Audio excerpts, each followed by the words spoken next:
I had not been back there in years, but it was the last place left to look.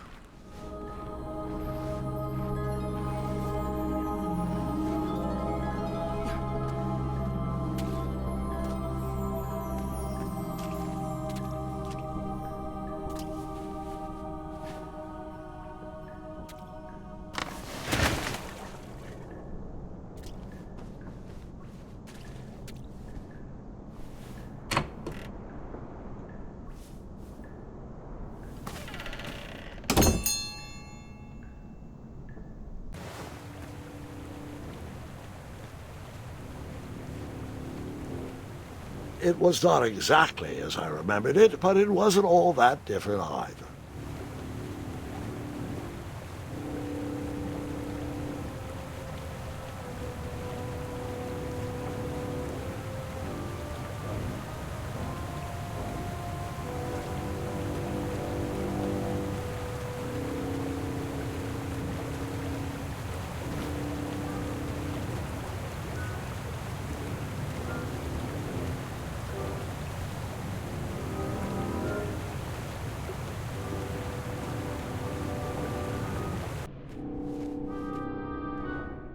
Two odd contraptions guarded the lost treasure. I would have to turn one and see what happened.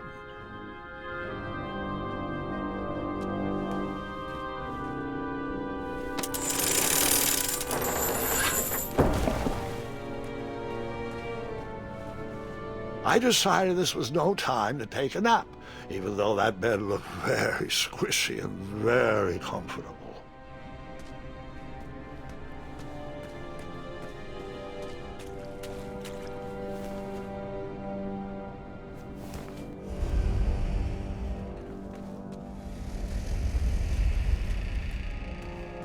Buckets, barrels, butter churns, and beds were jammed into every nook and cranny of that cave.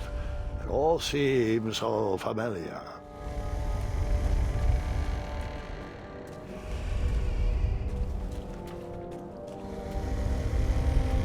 Even though the bed was very comfortable, this was no time to hide under the covers.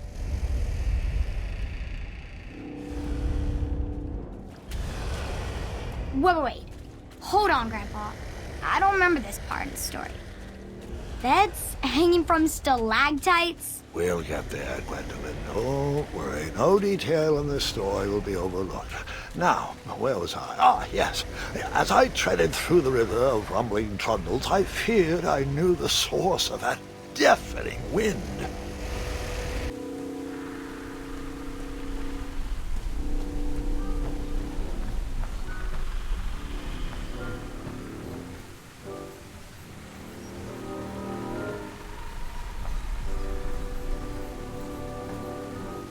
Nestled beneath a slumbering pile of teeth and claws was... Fabled mirror. Oh, so you remember this part of the story. Well, dragons are my favorite. You want to tell this part? Yes. King Edward sent me, the greatest knight in all of Daventry, on a quest to return his stolen mirror. A gigantic, hulking beast of a dragon was the last thing in my way to... My way to add a shinier hat to my collection.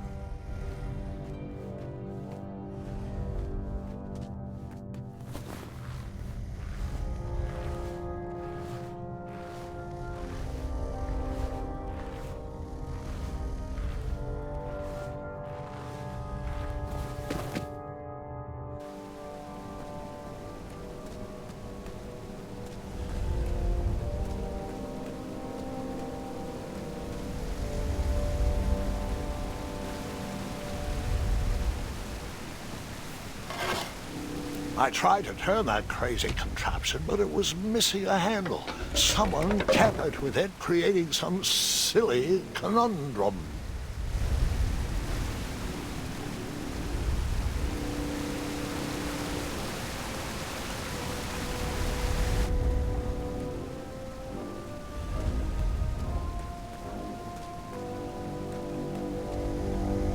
Volumes of old books with foreboding titles clutter the shelves of that strange bedroom. How to Tame a Dragon, Breaking the Spirit of Hideous Beasts, Amateur Spells to Impress Your Friends with. No books about recovering missing handles, though.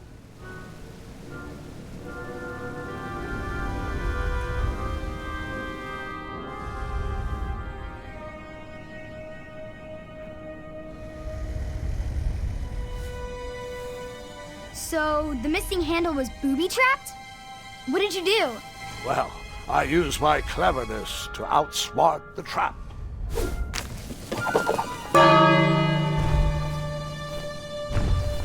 Then I used my cleverness to hide.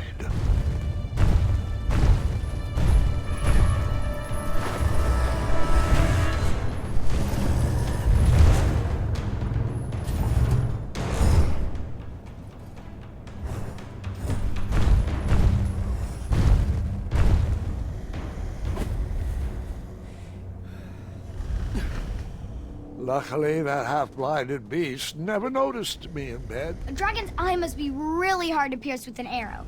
At archery lessons, I can barely hit a hay bale. It is indeed a feat only for skilled archers.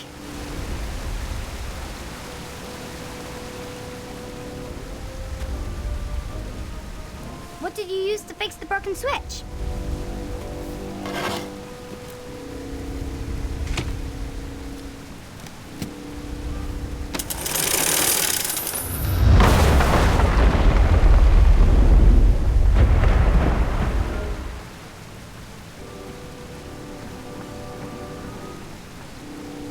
The dragon's chains were coiled around a gigantic switch mounted to the cave wall. This cave seemed to be filled with failed adventures.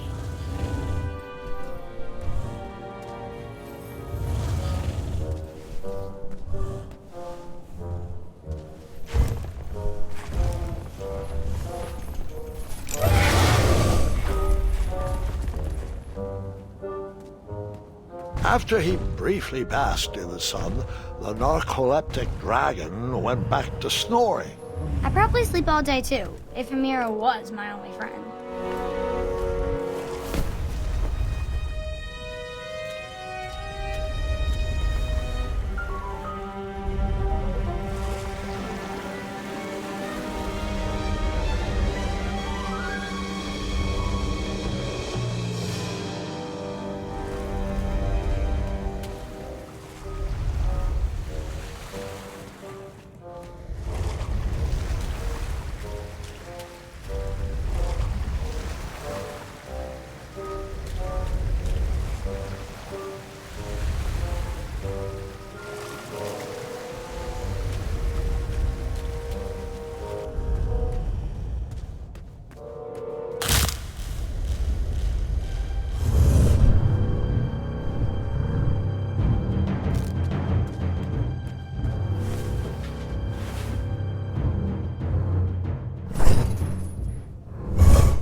Whoever designed this trap thought they were pretty clever, but I would probably find a way to hit that unreachable switch.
The mirror called out to me.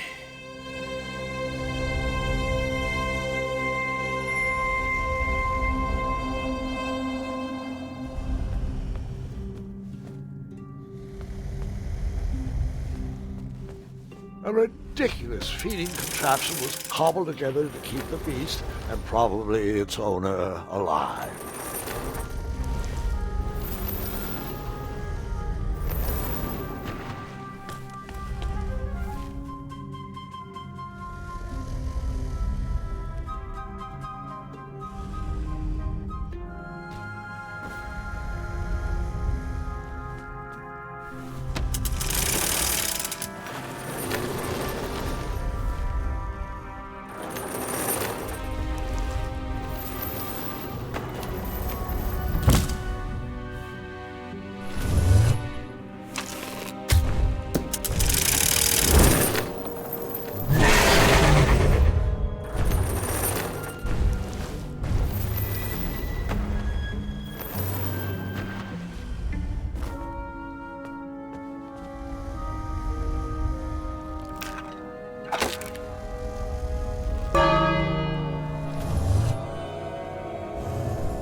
With the magic mirror safely in my possession, I dreamt of the Daventry I would be rewarded with, and the kingdom it could become.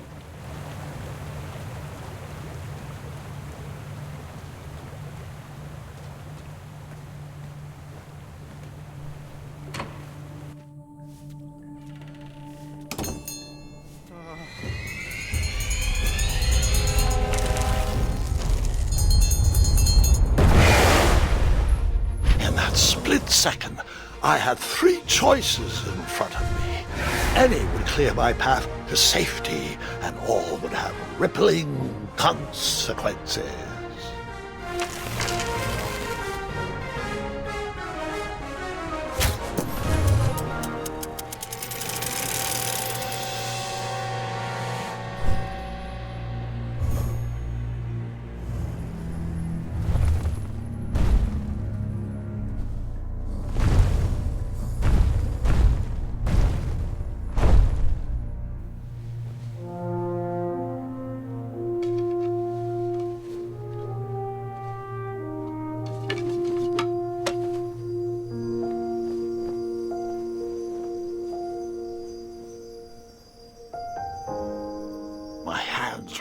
And my arms could barely grip the rope, but with the last of my strength, I climbed out of the well and headed back to the castle. Ever since the magic mirror returned, its reflections have warned the kingdom of danger, kept our family safe, and it has exposed many troublesome crumbs tangled in my beard. Yeah. King Edward was so proud that you returned his lost treasure that he made you king. Everyone knows that part. Now, can we get back to that dragon? Gwendolyn, there's so much more to my stories than dragons. I hope this old cap will be remembered for far more than the action tattered across its brim, sewn into the seams of many hidden adventures. All right, let's get back to the dragon. Tell me everything. Like, why did you set the dragon free even though he was trying to eat you? I set him free because, well, over the years I realized that the dragon was not the despicable, hideous beast Daventry had made him out to be. He was just a caged animal that was never shown any kindness. On that day, I forgave the dragon for his atrocious past. You have such a bizarre way of making friends, Grandpa. I guess I do, too.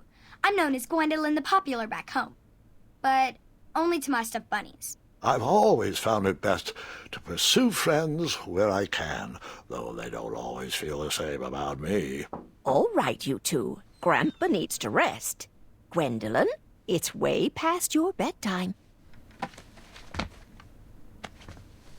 Sleep well, Grandpa. I'll be back first thing in the morning. I don't need rest. I'm as spry as I've ever been, though I wouldn't mind a slice of magic fruit.